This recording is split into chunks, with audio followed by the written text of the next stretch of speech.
এটা কি ভাই? আপনি বেরোন ভাই, কিন্তু বেরোন।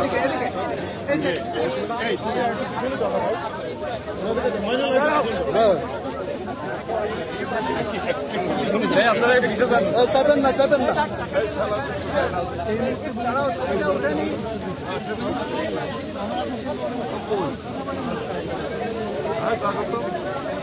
একটু আসুন।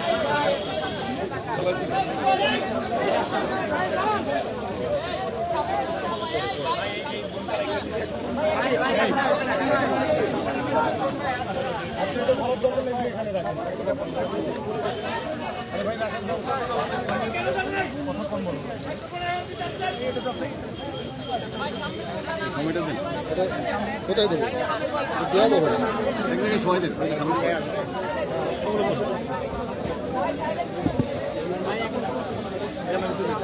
ভাই চাইবেন না, একটু বলে আসলাম, বলে যে আসছেন।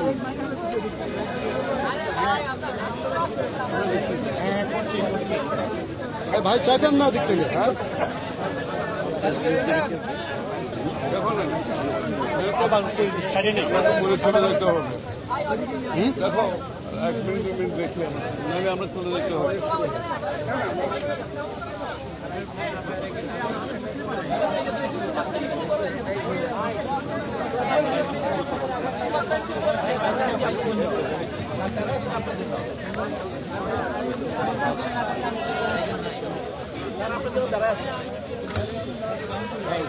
করে যাবে ভাই। ঠিক আছে স্যার, বলেন। সবগুলো বলতে পারে, সবগুলো কম বেশি। বিসমিল্লাহির রহমানির রহিম। এখানে উপস্থিত আমাদের প্রিয় সাংবাদিক ভাই বোন, আজকে মাননীয় প্রধান উপদেষ্টার আমন্ত্রণে বিএনপির পক্ষ থেকে আমি, ডক্টর মঈন খান এবং আমির খসরু মাহমুদ চৌধুরী এবং সালাউদ্দিন সাহেব, আমরা 4 জন মাননীয় প্রধান উপদেষ্টার সাথে সাক্ষাৎ করতে এসেছিলাম। আমি আপনাদের কাছে একটু সময় চাচ্ছি। সালাউদ্দিন সাহেব পিছনে বসছে, সে আসতেছে। আচ্ছা,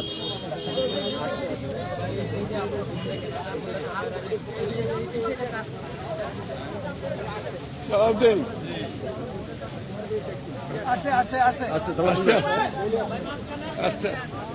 ধন্যবাদ আপনাদেরকে আমাদের জন্য অপেক্ষা করার জন্য।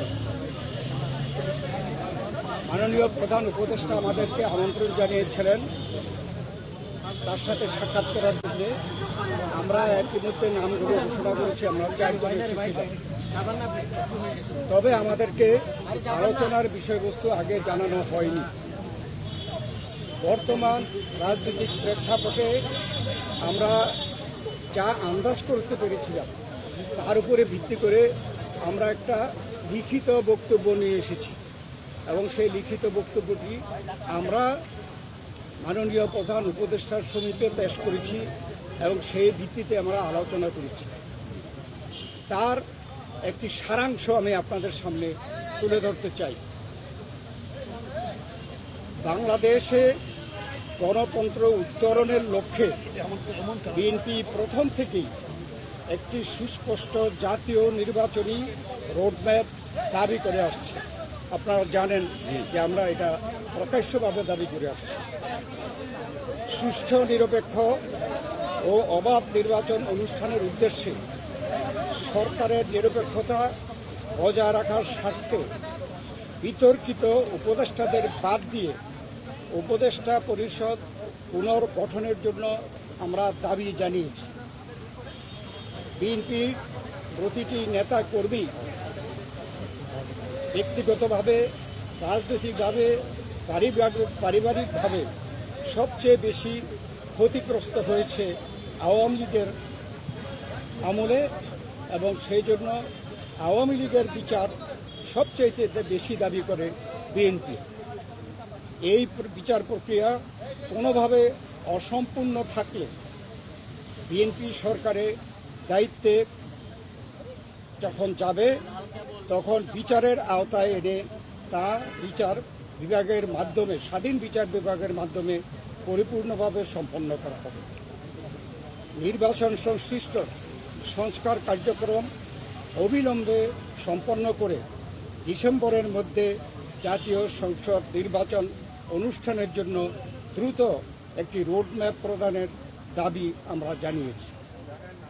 বাংলাদেশের মানুষ বিশ্বাস করে যে অন্তর্বর্তীকালীন সরকারের মূল দায়িত্ব হচ্ছে একটি সুষ্ঠু নিরপেক্ষ নির্বাচনের মাধ্যমে বাংলাদেশকে গণতন্ত্রে উত্তরণের প্রক্রিয়া দ্রুত সম্পন্ন করা হবে। যে কোনো উছিলায় নির্বাচন যত বিলম্ব করা হবে, আমরা মনে করি জাতির কাছে আবার স্বৈরাচার পুনরায় ফিরে আসার ক্ষেত্র প্রস্তুত হবে। এর দায় দায়িত্ব বর্তমান সরকার ও তাদের সাথে সংশ্লিষ্টদের উপরে বর্তাবে। বিএনপি সম্প্রতি যে নানা ধরনের গুজব আছে, সেই প্রেক্ষিতে আমরা বিএনপির পক্ষ থেকে বলেছি, বিএনপি কখনই প্রধান উপদেষ্টার পদত্যাগ চায়নি, বরঞ্চ প্রথম দিন থেকেই এই সরকারকে সর্বাত্মক সহযোগিতা করে আসছে। আমাদের যে আলোচনা তার এই সারাংশ ছিল এতটুকু। আপনাদের সকলকে ধন্যবাদ। আপনারা সরকারের তরফ থেকে কোনো সুনির্দিষ্ট রোডম্যাপের আশ্বাস পেয়েছেন কিনা? আপনারা যে দাবি জানিয়েছেন, উনারা কি বলেছেন সেটা পরে? আমাদের যে আলোচনার মধ্যে আসছে সংস্কার, বিচার এবং নির্বাচন মূল। আমরা বলেছি একটার সাথে আরেকটার কোনো সম্পর্ক নাই, কেননা সংস্কার চলমান বিষয়, এটা চলতে থাকবে।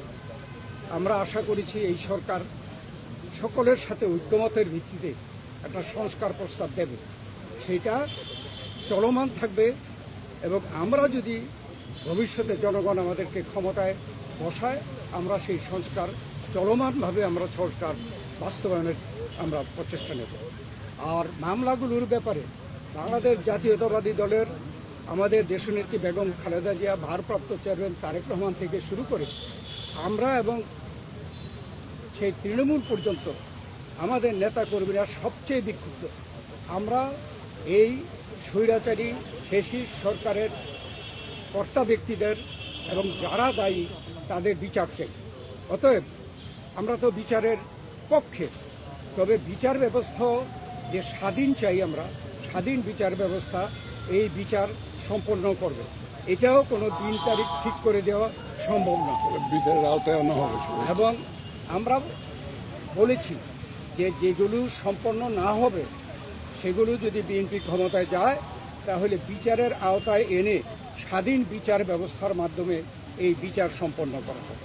তার মানে কি আপনারা আজকেও কোনো আশ্বাস পান নাই সুনির্দিষ্ট রোডম্যাপে? না, এটা স্পেসিফিক কোন রকমের এরকম কথা হয় নাই, উনি স্পেসিফিক জানান নাই। আমরা আমাদের দাবিগুলো করেছি, বা ওনারা ওনার প্রেসের মাধ্যমে জানাবেন। আজকের আলোচনা আপনারা সন্তুষ্ট কিনা? আমরা প্রতিক্রিয়া জানানোর দরকার নেই, ওনার প্রেস সেকশন কি বলে আপনাদের তারপরে আমরা প্রতিক্রিয়া যতটুকু হয়েছে আপনারা এতে আমি কথা বলতে বলবো। আমি একটু বলি, এখন আমি একটু বলি।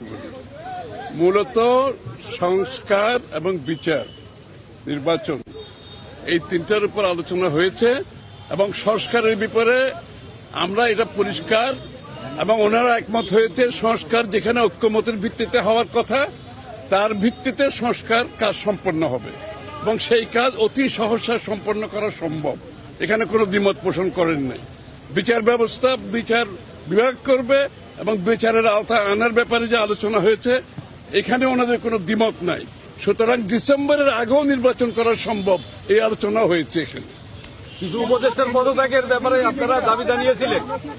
পদত্যাগের ব্যাপারে আমরা লিখিত বক্তব্যে জানিয়েছি, আগেও জানিয়েছি।